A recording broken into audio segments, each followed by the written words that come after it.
Welcome to C-Suite Strategies, the podcast that takes you inside the minds of top executives across diverse industries. I'm your host, Stacie Sussman, Chief Revenue Officer at RevUp Advisory, and I'm here to uncover the strategies, insights, and hidden wisdom that drive success at the highest levels of business. Each episode will dive into a specific topic crucial to scaling a business, exploring the unique challenges and opportunities that shape growth and success. From innovative revenue models to marketing to cutting-edge leadership techniques, we leave no stone unturned. Whether you're a seasoned C-suite executive or a hungry founder seeking more knowledge, this podcast is your backstage pass to the strategies that separate good companies from great ones. Prepare to challenge your assumptions, expand your horizons, and walk away from each episode with actionable insights that can transform your approach to business. Follow now, C-Suite Strategies, and join us as we uncover the secrets to sustainable business growth, one powerful conversation at a time. Your next big breakthrough might just be a listen away. Hello, friend. How are you doing? I am super excited to bring you our next episode with an awesome colleague, professional friend, Pasha. And I will get into all of his credentials and accolades. Actually, Pasha, I'm going to let you explain. But Pasha and I have been working together for quite some time now. He is an absolutely brilliant mind.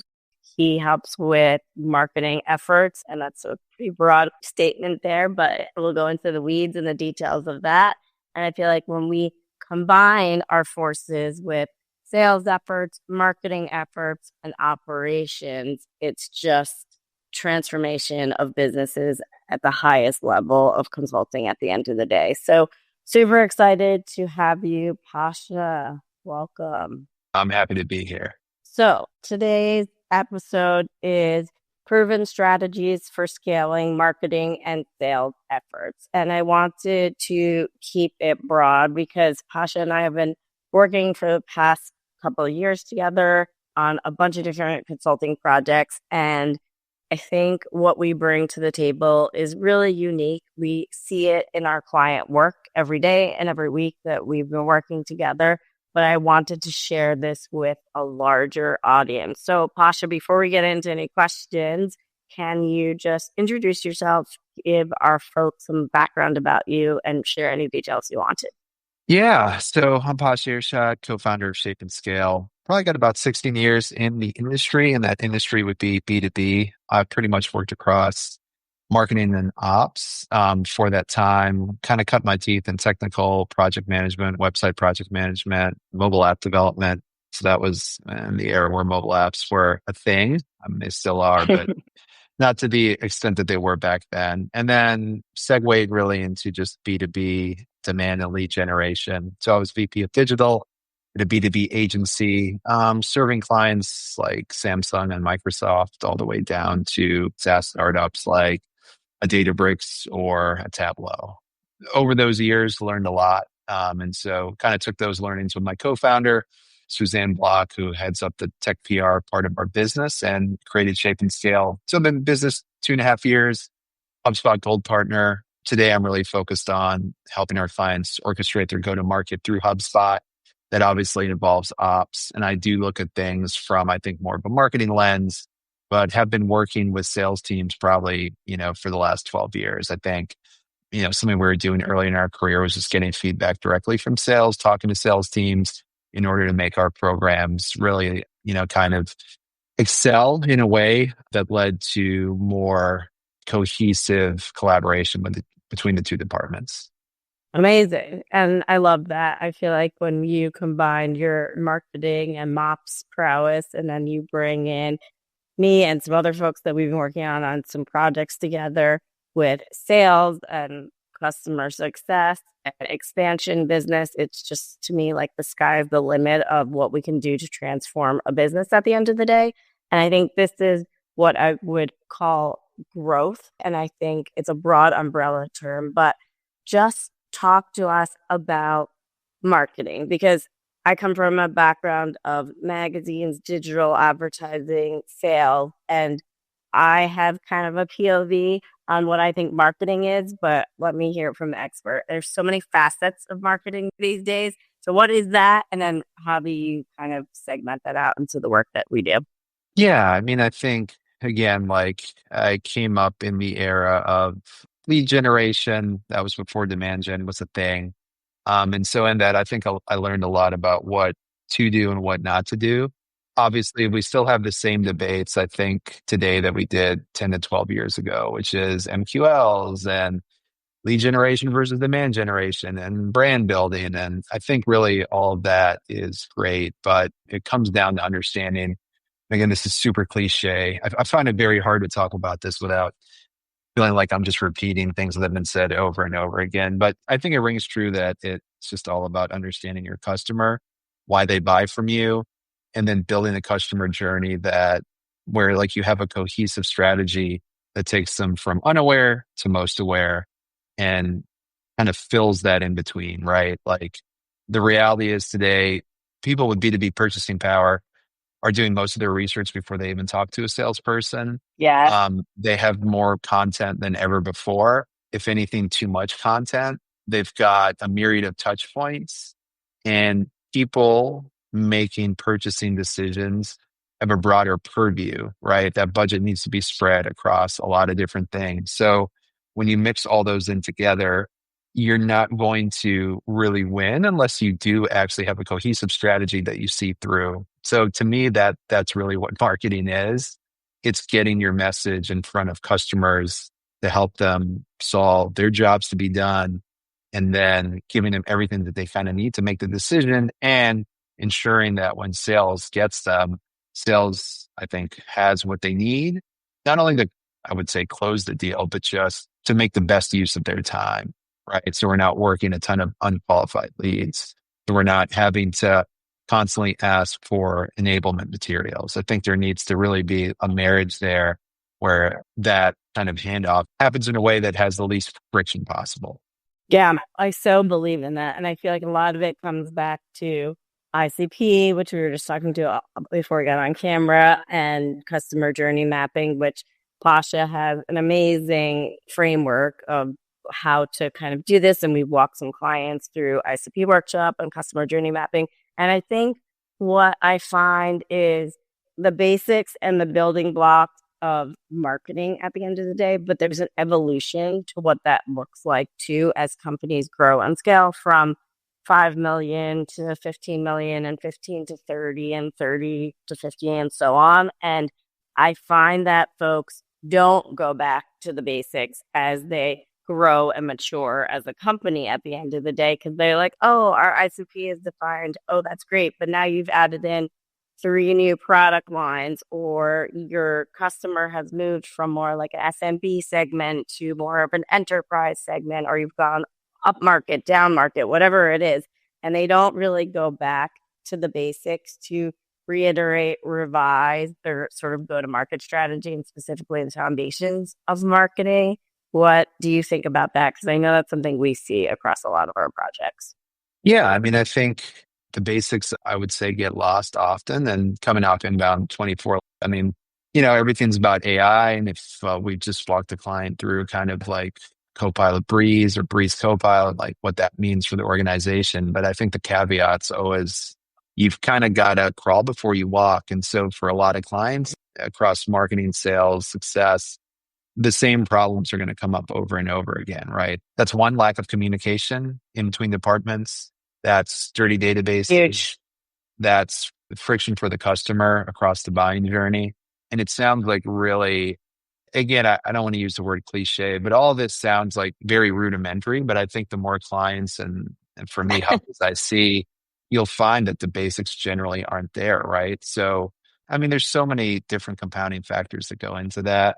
You could talk about them for days, but I think just getting back to basics and understanding your customer journey, understanding the sales process, understanding post-sale, understanding all of those mechanisms, how they work together, a shared taxonomy of what's important to the company, getting those things done and done in a way that kind of aligns the organization is probably one of the most powerful things you can do. You don't need AI to do that. You don't need a CRM to do that.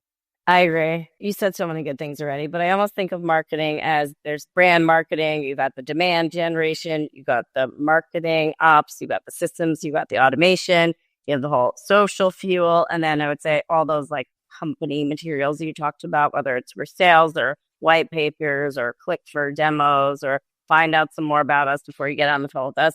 There's so many facets of it. And then I think the days of the silos between sales and marketing, like we see it all the time. If they're not working together in unison, they have that shared taxonomy, they have the agreement of the customer journey and the ICP, that's when things start falling through the cracks. And I think cracks can be small or cracks could be big, but I think these small cracks become much larger as companies grow and scale from a revenue perspective. And then as they add more layers onto their company, it gets more complicated. So the days where we bring everyone together across multiple departments and multiple stakeholders, I think that's when you have the most impact on the organization at the end of the day. And that's what I find so much fun in consulting work.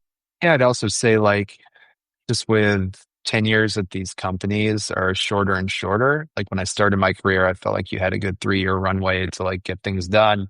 Generally now you'll see people stay at a company 6 years to a month, often a leadership position. So if you compare it to an NFL team, it's like changing the offensive playbook every year, right? Like come in and you've got a new playbook and you need new team members to support that. And that's like just what I would call like, if you think about process debt and how that accumulates across teams, obviously you have to look at the workforce and how people are coming in and out, different consultants, different people, and I think like that's not to lay blame at anybody's feet. I think people do the best that they can with information at any given time. And so they're making decisions based in that vacuum.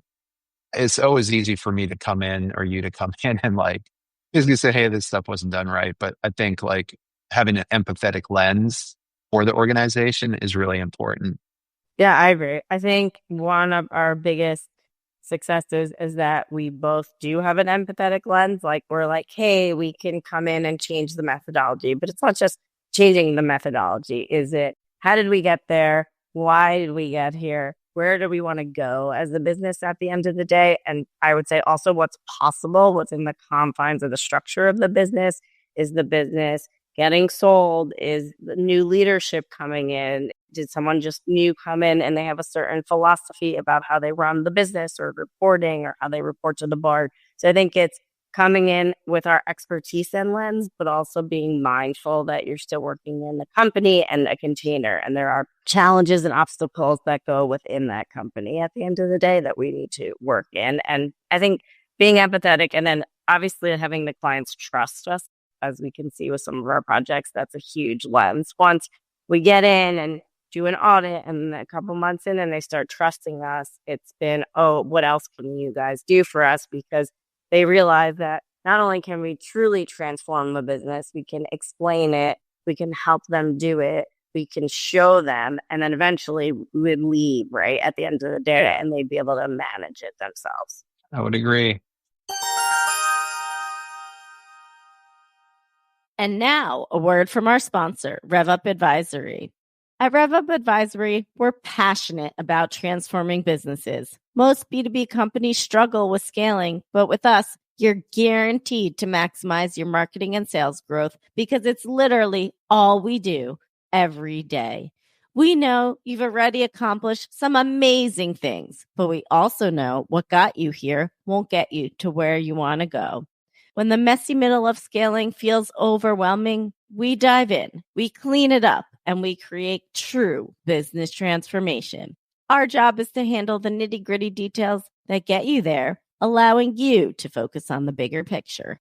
Led by Stacie Sussman, with over 25 years of expertise in sales, marketing, and operations, our team of business strategists and technical wizards are ready to carve the right growth path forward for your company. Ready to rev up your business? Contact Stacie Sussman at RevUp Advisory today. And then I want to just touch on, you said a few things about lack of comms or lack of communication. I feel like that is a big thing. I feel like when you're talking sales and marketing teams at the end of the day, I think the sales leader and the marketing leader and whoever else is in that leadership, whether it's the CEO, president, CFO, I think there needs to be conversations that are happening all the time at those levels. I feel like emails we know don't work. There's a lot of room for translation. What did you mean? What does this say? So I think getting everyone on the phone or video is really important at the end of the day. And I think in order to not play this game of telephone, I think we do a really good job of bringing the stakeholders and multiple departments together. And that 1 hour we spend, even if it's 6 or 15 people on a call, is so much more impactful than a 20 chain sort of email. What's your POV on some of that? I know we do a lot of looms and all that kind of good stuff. Yeah. I mean, I think getting people in the same room is important and making sure everybody is singing from the same choir sheet. I mean, I think a lot of the times different departments are moving very fast. They basically have their own kind of guidelines and they have their own responsibilities. So it does start to become like, that's just the nature of humans. It can start to feel very adversarial. I feel like when you and I have gotten people in those conversations, you'll find that there's like really a good amount of common ground and more understanding, which I think again leads to like an empathetic view inside and outside, right? And I think I keep going back to the word empathy, but I think it's important to note just in the context of what we do that that keeping that lens and kind of showing different teams why things are occurring helps to increase empathy inside an organization, right? Once you have that, it's easier to kind of build on a framework that's easily repeatable where there's more kind of cohesion in between different departments. Yeah, exactly. And then you also mentioned 2 other points I'll bring up. You said friction from the customer. I think that's a big one. I think there's sort of like internal plays and there's external plays.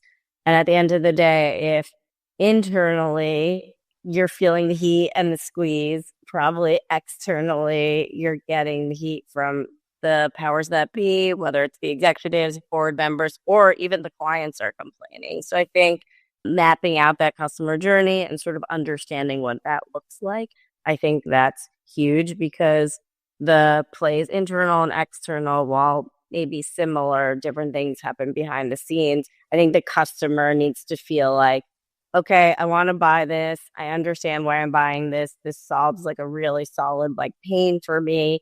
And then what is my experience going to be with that customer? Because I think with tech, especially, things get really sticky and it's hard to sort of untangle things. So it's like, how do you make it that the customer feels like, hey, we got you and we understand your pain and we've got this process.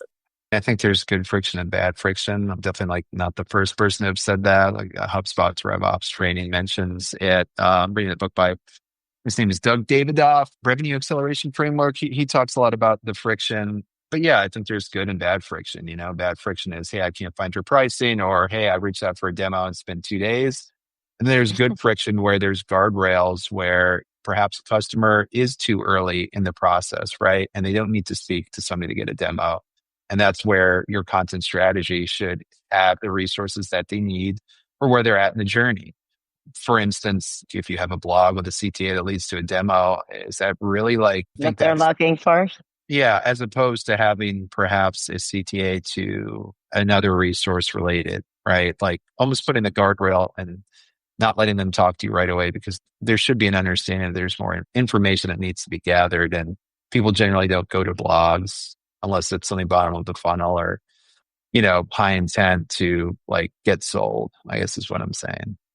Yeah. I mean, I think that once they book that demo and you got on the phone with sales, I always tell my sales folks is like, I know you have stages and there's deals and opportunities and, you know, you have to go through discovery and all this stuff. But I'm always just like, meet the customer where they are. If they have a really specific pain point or they want to see a very specific thing about your product, you don't need to do this whole like dog and pony like sales show at the end of the day.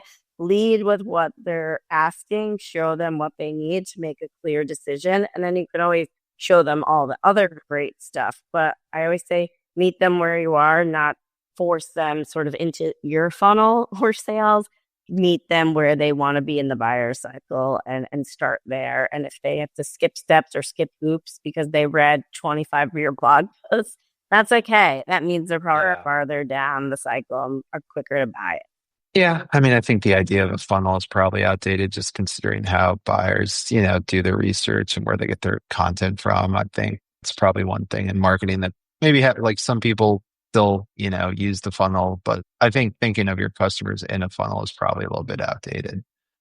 Yeah, I agree. I mean, I like the, winning by the sun, bow tie method. And then I always talk about like robot advisory, this like conveyor belt methodology that everything in marketing, sales, customer success, product does informs each other. It becomes a circular loop.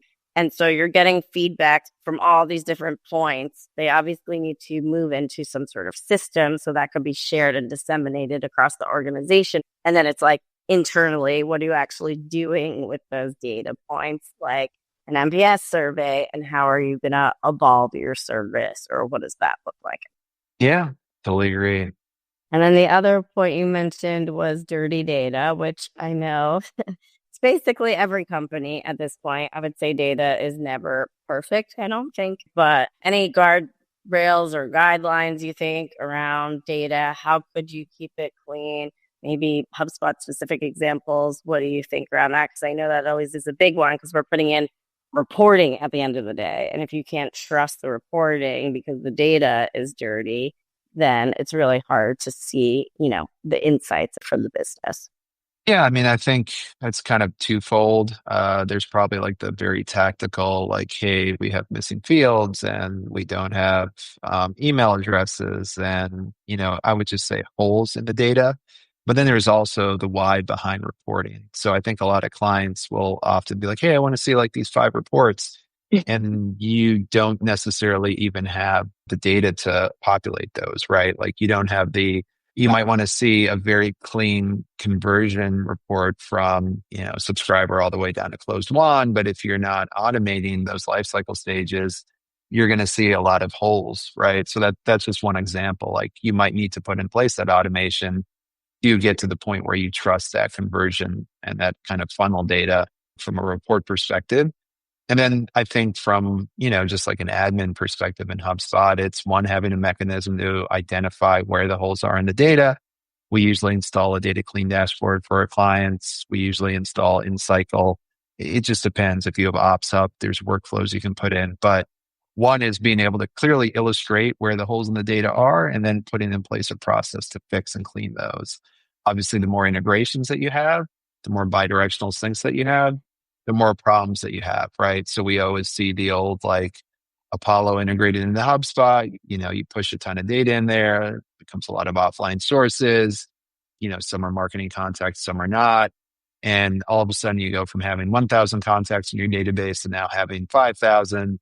And it just becomes a mess. And that just happens and is compounded over time with the more tools that you get. So I think like if I had to up level that into 3 kind of main points, it's one is just like understanding and identifying a process to identify and resolve data issues. I think the second one is understanding the why behind your reporting and what's required to get there, because that doesn't really have anything to do with data as much as it does the mechanisms to get that data to a place where it can be reported on and making sure it answers the questions that you need. And then I think the third one is just from your tech stack, like always understanding where your data is coming from, where is it going, are you cleaning it? I mean, all those questions, right? So I think those 3 things are an efficient way, or is at least a starting point that I use with our clients. Yeah. And I think what I hear is we ask a lot of questions. And I think good consultants, we ask a lot of why questions, because at the end of the day, tactically, you can do essentially all these things with the right tools, with the right people. But I think what is a unique differentiator of us is, why do you want to see this report? What impact does it have on the business? Why do you do it a certain way? And I mean, we've seen bad consulting work where they're just like, hey, we want to integrate these systems. Okay, we're going to go in and just integrate the systems. But like, what does that mean for the business? What does that mean for the sales team? What does that mean for the marketing team? And I think there's a lot of what I call this like lift and shift. People are like, oh, shiny punny, new system. We're going to just move this from here to there. But they never really think about, I think of this as like a ball of yarn, how it's all like interwoven at the end of the day. And I think we think at such a higher level of how this impacts the different departments, how this impacts the business, how this impacts the C suite, how this impacts the board. And then we can obviously tactically implement. That's no problem. But it's like, why are we even doing this? And I think that's missing a lot of consulting work. Yeah, I think that's definitely a piece of it. A big piece of it is asking the right questions and kind of trying to figure out, sometimes it's reverse engineering why things were done. That usually is where I tend to spend a lot of my time. Yes, exactly. How do you sort of keep up to date? I feel like this marketing and sales and sort of operations, to me, it's like ever changing, ever evolving. I know you've been a great resource for me. You've shared a lot of awesome tech tools. I think you're naturally curious. You really like to learn. Where do you go for information? Yeah, it's changed over the years. I would say my number one channel now is probably Substack. Like I probably spend, I don't know, I spend a good $125 a month subscribing to the right people because I think to me it's investing in my own education. So I think Substack's probably my number one place for learnings. Second would be LinkedIn. Much as I like to hate on Love LinkedIn, it, I've hate been on there it. a lot. Yeah, I still learn a ton. And I think it's not just learning a lot, it's just figuring out who are the people that really kind of like know their stuff. I mentioned the book by Doug Davidoff. I've followed him for a long time. He's been in the business 20 years, wrote a really great book. I started last night. I'm just like, wow, this is great. Obviously, communities. So I'm in a good amount of Slack and WhatsApp communities. We both taken the Winning by Design course. I'm generally always upskilling. And then probably Reddit. I do a decent amount on Reddit, get a lot of information from there. And then, I mean, for me, one thing I'm trying to double down on is just being more active in the HubSpot community. So they have their community online and there's just always different use cases in there. And so just like getting smart on that, I'm trying to be better about actually answering questions instead of looking for them. And then I read a lot, I try to read as much as I can, and probably not as much as I'd like as of late, because I think a lot of business books all start to sound the same, but where I can reading. So that's actually a lot, and it's a lot to keep up with. Yeah, I feel like I'd always been into Substack. I feel like you got me more in Substack. I feel like I recently have gone down some Reddit threads, I guess they're called. Sometimes I feel like it's good information. Sometimes I feel like it's nonsense, I think. And then obviously business books are great, but I think it's figuring out who has really interesting stuff to say. I think figuring out who has not just interesting stuff to say, but also has practically implemented and put that into actual businesses, because it's great to talk about things in theory and say, oh, this is a great methodology, but have you done it? And sort of what are the pros and cons? And I know we've had that conversation earlier this week. So I think that's really important. And I think obviously community is really great. And I'm continuing to like up level and find like the right communities. So I love that answer.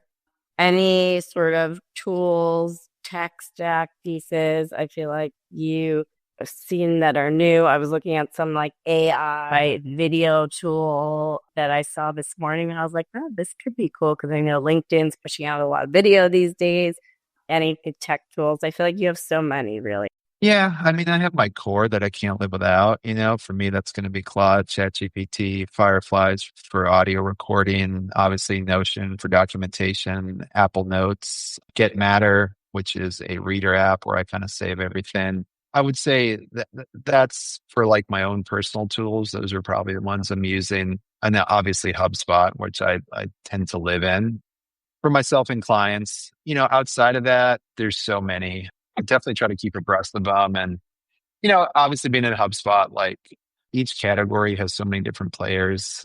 To me, I'm more on a less is more kick as of right now. So I'm trying to do more with less. And I think for clients as well, there's just so many times I come in and it's like they've got So many tools that are duplicative at the same time, I feel like. duplicative, or are they even utilizing it to the best of their ability? I think what No. HubSpot allows you to do, it's like, okay, you can get form routing tool, or you can get conversational intelligence tool, or you can just use what HubSpot has, well, it might not be best in class. It's all in the same database. Right. And it's all part of the same ecosystem. So it's like starting with that. And then once you outgrow it, bringing something else on. But a lot of things I think become unproven. It's shiny object syndrome. You get it on, and then you've just muddied the waters that much more. So, and again, I think in some cases, yeah, like while I'm a HubSpot partner, I'm realistic. Like they're not always going to have the best necessarily in class for maybe if you need something for like chatbots, right? But I think that's just an organizational decision. But really with the average B2B company having like 25 to 35 tools, like it starts to get pretty crazy. And I feel like then it's how does all that data intersect and where is it flowing to, or what's sort of like the nucleus, which is such a larger conversation for an organization, which I know we help facilitate, but I often don't even know that companies have that documentation, have that diagram at the end of the day, or even understand it, because someone over here in marketing bought something and someone over here in sales bought something, and they have separate budgets for tech stack and tools, and they use it for a specific use case for their teams at the end of the day, but it's not sort of cohesively integrated across the ecosystem of the organization. So I always think that way too. Yeah, I agree. So we are going to wrap. Any last words that you want to share, or how can people get in touch with you? Anything you want to share with our audience here? I'm on LinkedIn, even if I'm not posting, I'm lurking. Haven't been trying to get back to 3 to 4 times a week. So we've been busy. You can do it. Yeah. So you can reach me on LinkedIn or shapeandscale.co. But no, that's it. I appreciate you having me on. It was fun to talk about sales and marketing and ops, and appreciate it. Pasha, you're awesome. You are one of the brilliant minds in this ecosystem, and I super enjoy working with you and chatting with you. I feel like we push each other to a really, really high caliber of consulting work, and just want to publicly thank you for that. So you're awesome, and we will see you soon. Thanks, everyone.